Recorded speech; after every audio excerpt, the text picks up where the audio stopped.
everyone, and welcome to blog 58 of Tackle the Feelings Before the Behaviour. I'm calling this blog today, How to Take Control Back as a Parent. It's going to be a short blog. This is a simple message and a powerful message, and one that is often forgotten. And the reason I think it gets forgotten is because we are constantly getting bombarded with all the what we should be doing.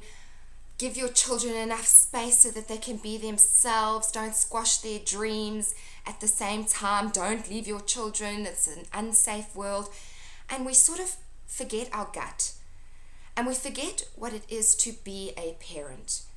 And I know that's a huge statement. Bear with me. To be a parent is to basically take your child from a state of dependence. They come here and they are completely, from a little baby, completely dependent on you.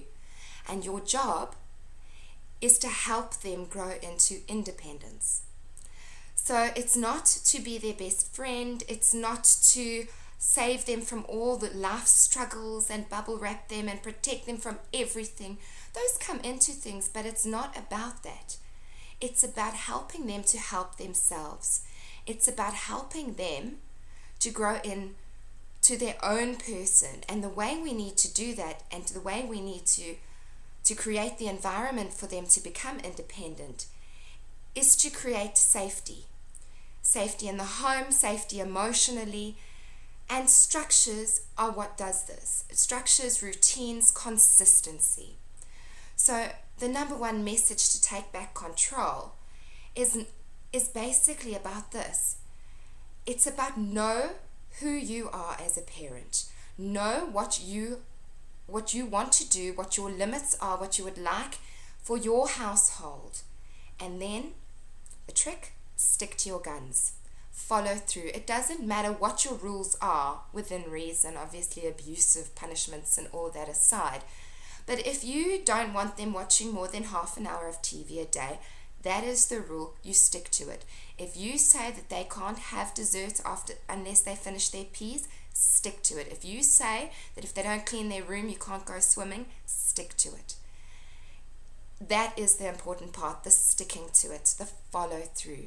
You need, as a parent, to give yourself credibility. You need to show them that you have got this, that you are the parent, and that you set the rules. You know what's going on. And within those rules, and the children must know the rules. When you say it clearly. Whether you want to give a chance or not, that's up to you. But you need to be clear beforehand, sort of where you're going with this. Don't say one thing and do another. The minute you that pushover, children, they can be quite manipulative. And it's not because they're thinking, I want to get you. It's because they are fighting against systems. They are being socialized. They obviously don't want to go for a bath when they're still playing. They obviously want to do exactly what they want and have exactly what they want and never to be told no. We all kind of want that. But they need to. You need to imagine it like you've got your wings around them. You've got solid structures. You've got solid wings. And in those wings is a bit of room for maneuvering, is a bit of room for negotiating, is a bit of room for adapting. And if you do change a rule or you don't follow through, you need to explain that and try and make sure that you are quite consistent in other things around there. So if no means no, don't keep changing and adapting. It confuses children. They will feel unsafe in the world. If they don't have guidance, even if they're a mature child, if they don't have that guidance, if they don't have structures, if they don't have routines, they're anxious because they don't know what they're doing. They don't know when they need to eat and what they need for their bodies and for their well-being yet. You need to teach them how to do that for themselves. You need to teach them consequences and how to be in this world within structures, within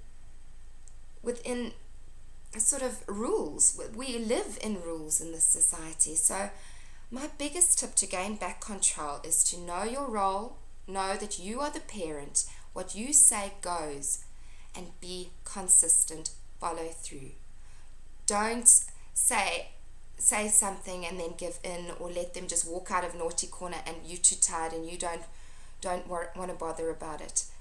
Follow through. You follow through, be a little bit hardcore initially, and then all it takes is a threat. Biggest tip. So I hope that's been helpful. Have a good week. Bye.